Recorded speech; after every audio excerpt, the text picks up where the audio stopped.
کئی بہنیں ابھی تک لاپتہ ہیں جنہیں وائٹ کلر کی 2 مختلف ویگوز گاڑی میں لے جایا گیا ہے۔ اگر بہنوں کو اغوا کر کے لے جایا گیا ہے اور چند گھنٹوں میں خبر نہیں آئی تو ہم ہر طرح کے فیصلے کرنے میں آزاد ہوں گے۔ وزیر اعلیٰ استعفیٰ دے ورنہ یہ شہر پہ اس کے لیے دروازے بند کر دیے جائیں گے۔ اگر ان کو فوری طور پر آج رات گئے تک رہا نہیں کیا گیا تو وہ تھانے اپنے بارے میں خود فیصلہ کرے۔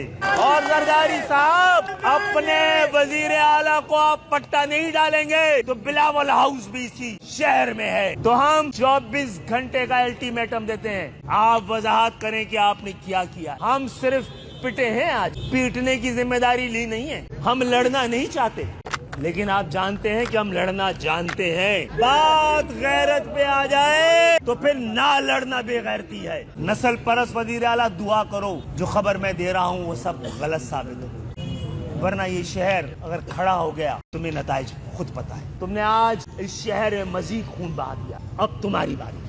ایک اقلیتی نسل پرست ملک دشمن پاکستان کو توڑنے والی جماعت، اس کے ڈاکو جو کہ وردی پہن کر کئی سال سے اس شہر پہ مسلط ہے، کراچی کی ماؤں بہنوں بیٹیوں کو غیر مقامی پولیس نے آج جس طرح کا سلوک کیا ہے ہماری غیرت پر سوال ہے۔ اور ایم پی اے صداقت کے ساتھ جو کچھ اس سڑک پہ کیا گیا ہے اس کا حساب لیا جائے گا۔ یہ تمہارے باپ کی سڑکیں نہیں ہیں۔